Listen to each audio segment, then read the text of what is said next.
Hello बच्चों, कैसे हैं? हाउ इज़ द जोश? सो आज की इस वीडियो में जोश के साथ इस टॉपिक को कवर करते हैं। सो जोश बरकरार रहेगा बट आपका अगर परफॉर्मेंस सही हो, ओके, तो परफॉर्मेंस कैसे होगा? सो एक अच्छा गाइडेंस, एक अच्छा स्टडी मिलना एक बहुत ज़रूरी है इन योर लाइफ। सो आज की इस वीडियो में बेसिकली हम लोग डिस्कस करने जा रहे हैं जैसे आपका मोशन, जो ऑसिलेटरी मोशन है, ऑसिलेशन क्लास 11th में ऑसिलेशन मोशन है। तो उसमें पहले हम लोग समझते हैं कि मोशन कितने टाइप्स के होते हैं। बहुत लोग बिना मोशन पढ़े हुए एकदम धुआंधार तूफान मचा देते हैं क्वेश्चनों में, तो ऐसा नहीं करना है।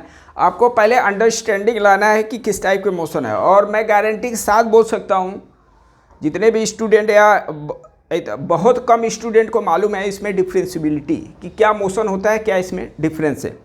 तो पहले आपको बताऊँगा periodic motion, oscillatory motion, simple harmonic. इसका मीनिंग समझना बहुत ज़रूरी है, इसका फिजिकल मीनिंग भी समझना बहुत जरूरी है, सो दैट कि धीरे धीरे इंटरेस्ट लेके आओ। सो इंट्रोडक्टरी पार्ट है, इसको थोड़ा समझते हैं ध्यान से, ओके। तो अब समझते हैं पीरियोडिक मोशन क्या होता है।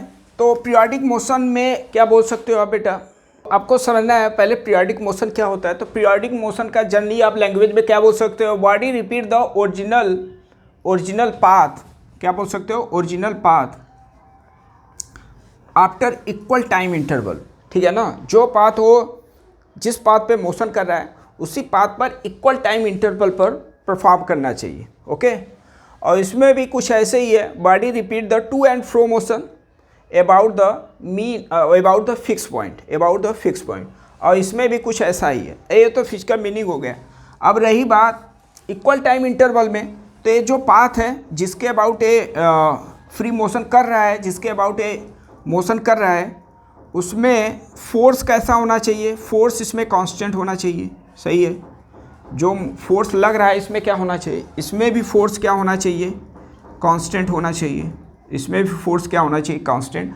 बट बी केयरफुल, इसमें जो फोर्स होना चाहिए वो वेरिएबल होना चाहिए, फोर्स वेरिएबल होना। तो एसएम का मोशन एक्सीलरेशन पढ़े थे, एक्स ओमेगा स्क्वायर, तो एक्स वेरी करेगा तो इसका मतलब फोर्स भी वेरी करेगा। लेकिन अगर ऑसिलेटरी और पीरियोडिक मोशन है बेटा, तो मैं गारंटी के साथ बोल सकता हूं कि उसमें फोर्स मस्ट बी कांस्टेंट होना चाहिए। इसमें दोनों में फोर्स कांस्टेंट होना चाहिए। अब कहोगे तो डिफरेंस क्या रह गया? हाँ, फोर्स कांस्टेंट है, डिफरेंस समझते हैं क्या डिफरेंस। तो डिफरेंस तो ये है, फोर्स कांस्टेंट होना चाहिए और जिसके अबाउट वो टू एंड फ्रो मोशन कर रहा है, ध्यान देना, टू एंड फ्रो मोशन कर रहा है वो उसी पॉइंट में होना चाहिए। ये जो फिक्स पॉइंट है उसी पाथ में होना चाहिए, इन पाथ में होना चाहिए। जो पाथ है उसी पाथ में होना चाहिए। अगर उस पाथ में नहीं है, अगर है तो कंफर्म है वो क्या होगा? Oscillatory motion. और इस जो पीरियोडिक मोशन है उसमें जो फोर्स लग रहा है बेटा, फोर्स का जो डायरेक्शन है फिक्स पॉइंट इन पाथ में तो होना चाहिए। जो फोर्स लग रहा, इसमें जो फोर्स लग रहा है और इसमें भी जो फोर्स लग रहा है, इसमें भी फोर्स लग रहा है, इसमें भी फोर्स लग रहा है, तो इसमें जो फोर्स होना चाहिए towards the fix point, towards the fix point. किसमें होना चाहिए बेटा? Towards the fix point. Clear है? डिफरेंस बता रहा हूँ। फिक्स पॉइंट या इसी को बोलते हैं मीन पोजीशन भी बोल सकते हो, मीन पोजीशन भी। अभी फिक्स पॉइंट से मैं दे रहा हूँ, बट ये ध्यान देना इसमें जो फोर्स है, ठीक है, ए हो सकता है टूवर्ड्स भी और आउट भी हो सकता है। टूवर्ड्स द बॉडी हो सकता है और outside the body, outside towards the fix point लिख लो, टूवर्ड्स द फिक्स पॉइंट, या ये बोल सकते हो outside the fix point. Clear है? आउटसाइड द फिक्स पॉइंट ये। और इसमें क्या होना चाहिए? इसमें भी towards the mean position, towards to mean position, या फिक्स पॉइंट भी बोल सकते हो। फिक्स पॉइंट को ही न समझ में आए तो उसको मीन पोजीशन लिख लो। तो ये मेन डिफरेंस समझ में आ गया। क्या डिफरेंस में है? हाँ, ऑसिलेटरी मोशन वो भी टाइम, सब में टाइम इंटरवल फिक्स है, सब में इक्वल टाइम इंटरवल में सब कुछ मोशन हो रहा है, सब सही है।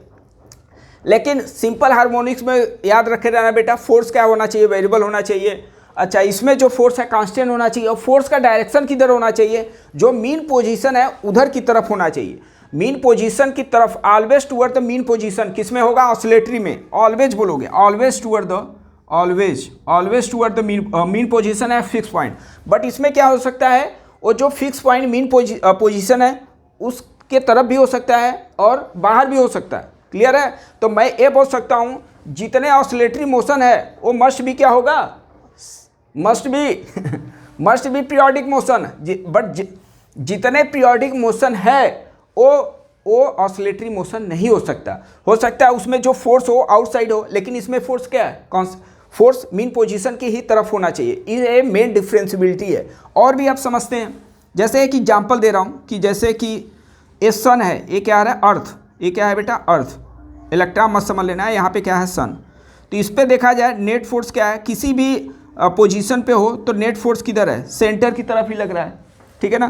तो इस पाथ में देखो ये जो इस पाथ में इसका पॉइंट जो है फिक्स पॉइंट वो पाथ में नहीं है, इस पाथ में नहीं है, ठीक है ना। देखो इस पाथ में नहीं। और एग्जांपल दे रहा हूँ, जैसे कि आपका क्या हो गया, जैसे कि ये आप मान लो कि एक लिक्विड है, लिक्विड में एक ब्लॉक को क्या कर दिया, कंप्रेस करके आप लिफ्ट कर दिए, तो बार बार ऐसे ऑसिलेट करता है।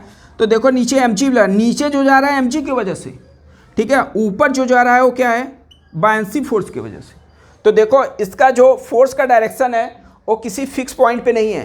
एक बार देखो ऊपर भी हो रहा है नीचे भी, समझ में आ गया। तो ये सब कैसे मोशन बोल सकते हो, पीरियोडिक मोशन बोल सकते हो। क्लियर है, समझ में आया क्या। ये भी इसको क्या बोल दोगे, पीरियोडिक मोशन। और ऑसिलेटरी मोशन क्या होगा, मीन पोजीशन। जैसे कि एग्जांपल दे रहा हूँ कि कोई एक बॉडी यहाँ से मूव किया, यहाँ पे गया, फिर यहाँ पे, तो इसी का अगर ये इधर जा रहा है तो फोर्स इधर ही, ठीक है ना। तो ये है अपने मीन पोजीशन पे भी बार बार ऐसे मोशन करता रहेगा, रिपीट करता रहेगा। इसका जो मीन पोजीशन है हर उसी पाथ में भी लाई करेगा, मस्ट है कि उसी पाथ में लाई करेगा। ओके, जिस पाथ पे वो जा रहा है, जैसे कि सपोज दैट इस पाथ पे इधर उधर मोशन हो रहा है तो बार बार इसी पाथ पे इधर उधर मोशन करेगा, ठीक है ना। जो फिक्स पॉइंट है मीन पोजीशन इसी पाथ पे लाई करेगा।